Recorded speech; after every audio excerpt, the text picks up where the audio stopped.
Hi, I'm Katie with WTI, and I've got worms. This is my worm composting bin from VermiHut, and I really have been enjoying using this.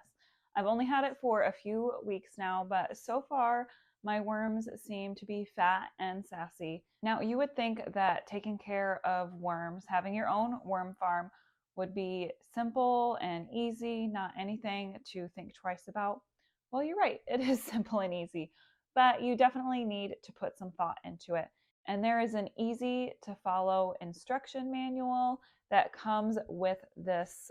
It has a lot of really useful information about making sure you find the right balance of bedding and food for your worms, how often to feed them, which foods are appropriate for worms and which foods are not appropriate for worms.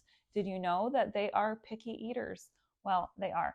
And they are also a little bit picky when it comes to temperature, which is why my worm hut is currently inside the house.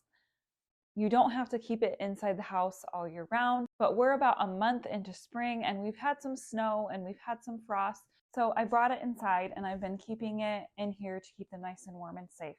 I do have a dog and 2 cats that are all very curious, and I haven't had any problems with them trying to mess with the worm hut.